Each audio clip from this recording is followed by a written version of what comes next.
But according to Mike Reese, there has been no movement in talks between Brady and the Patriots. So, Doug, do you still think Brady stays with the Pats? I don't. And I've talked to a bunch of people in the NFL, and they've all said, I've talked to somebody close to him, and they kind of have this as, maybe it's this, maybe it's that. And I do think that it's going to be really difficult for him to leave. And it's like, you know, when you're in your 30s or 40s, learning a new language. That's right. Basically what you're doing. Either he's going to have to teach his new system to somebody else, or they're going to have to blend their system with his and his verbiage. I think it'll be really hard. But when you stop talking, we stop having conversations, that's when relationships end in real life. That's when business relationships ends as well. When I hear that the Patriots and Tom Brady aren't talking, I don't think that's a good sign. I think this relationship feels like it's over. Yeah, look, I do think he'll be back. I mean, you know, who knows? You're seeing all types of reports. I think there's a 70% chance. If I had to go 1 through 10, I'd say a 7 that he's back in New England. Because what's the alternative for New England? Jarrett Stidham, I mean, unless he's much better than we know. Because you look at the legendary quarterbacks who've all left. Joe Montana. Well, Steve Young was there. Peyton Manning. Well, Andrew Luck was coming in. You know, Brett Favre. Well, Aaron Rodgers was there. I don't think Bill Belichick wants to go through a season without a quarterback that he knows can get it done unless he has to. And that's why I think ultimately the best play for both of these teams, for Brady and for the Patriots, is that he's back in New England. Look, they were 12-4 last year. I know they might not have been as good as the record. However, they beat Pittsburgh with Ben Roethlisberger. They beat Buffalo, a playoff team, twice. They beat Philadelphia. They beat Dallas. They played Tennessee closer than Baltimore did in the playoffs. So if my biggest thing, and I think Brady, everybody's talking about the money. Does he want 30+ million? He wants, you know, I think it's more about respect, and I think it's more about getting him some weapons, because Brady knows, as is evident to all of us, at 43 years old, he can no longer carry mediocre talent. He's done that most of his career other than Randy Moss and Gronkowski. Now he can't do it. If I'm the Patriots, and I don't know if it's possible financially and all that, I would love to see, if I'm them, I'm going after A.J. Green, and I'm going after Hunter Henry, and I'm bringing back Tom Brady. And I think if you could bring in even one of those guys, Brady would take, especially A.J. Green, I think he'd take a little bit less than market value. His market value is 34. I think he'd take a little less if you're going to give me some talent. Okay, and we can win. There's, like, look, if you can get A.J. Green, you can get, and you can go out and get a Hunter Henry, so you have a tight end and a wide receiver to go with an aging Edelman and some of their other players, and help N'Keal Harry figures it out in year 2. Stays healthy. Yeah, okay, that makes some sense. But you're mentioning basically the ego of Tom Brady. Like, hey, I want some respect here, okay? I want better players. I want a little bit better pay. I think there's a certain Bill Belichick, I want some respect too, because yes, they were 12-4. Yes, they weren't as good as their record. Yes, they actually played Tennessee close, and Tennessee had to shrink the game by, you know, running off a bunch of clock instead of punting the football because they didn't want to give it to Brady. But the truth is that what was inept about the offense wasn't just the talent, it's also Tom Brady. He is a mediocre quarterback. The definition of mediocre is average. He's an average starting quarterback now. He was last year. Yes, and he's not going to get better. Well, if he gets better weapons, though.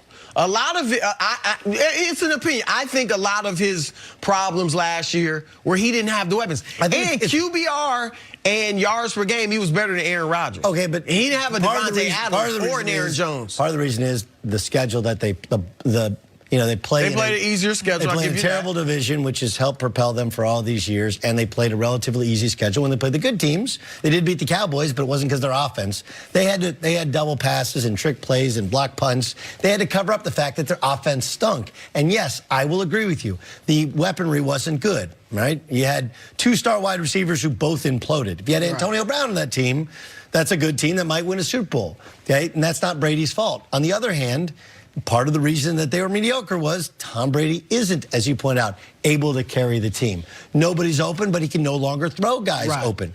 And so if I'm sitting there and I'm Bill Belichick and I'm like, wait, we won 12 games last year with an average quarterback. There are other average quarterbacks from Andy Dalton to Marcus Mariota, and he has Stidham in his system. I'm not saying it's the smart move, but the ego in Belichick may be, hey, he's Tom Brady all time, but he's no longer Tom Brady.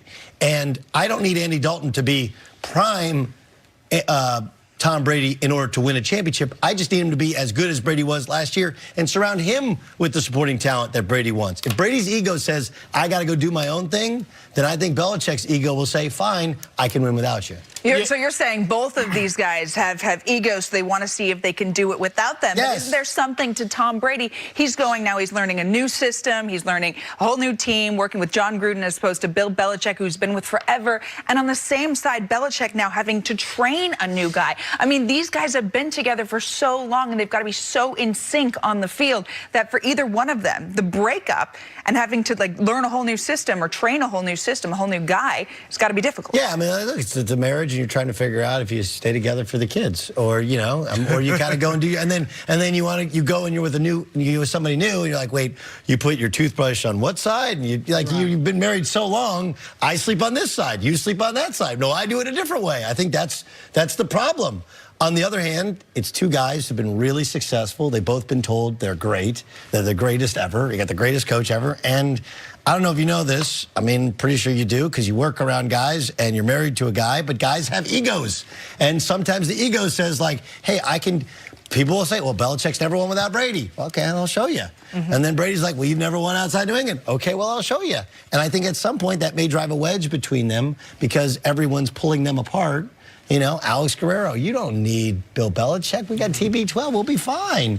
I think the ego could end up ruining the end of this legacy. Look, Belichick's going to do this eventually. He's gonna get the chance to win without Tom Brady in the next 2 years from now. Maybe it's this year, but maybe it's 2 years, 3 years from now, whatever. He will continue coaching and have to win without Tom Brady. Brady doesn't have to make that adjustment. And again, we had Greg Jennings, I did Undisputed with him last week. He said, look, you never want to leave. You never want to go to a new system. When you've been in a place for 7 years, 10 years, in this case, 20 years, you don't want to have to go and learn a new system. And it may not be pretty. As much as I like Tom Brady, as much as I think he's the GOAT, as much as I think he has left in New England if they bring him the weapons, it may not be pretty if he goes elsewhere. It may not, but Favre left, and he got to the NFC Championship game. Okay, Joe Montana, his hero, his iconic figure, played well in Kansas went to the City. AFC Championship game. Randall Cunningham,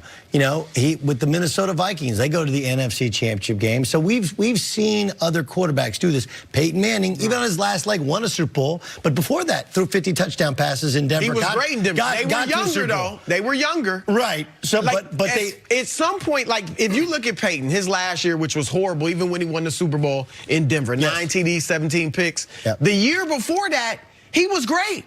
39 touchdowns, 4,700. That's what I'm saying. We don't know with Brady. It might happen in week 3 this year. He's got nothing left. And if that happens somewhere else, people are going to say, oh, it was Belichick. If it happens in New England, it was age. This is going to continue to give us something to talk about for quite a while. We do have to take a break here. Coming up, was the new look All-Star Game a huge success? That's ahead on First Things First. Never going to stop talking about it.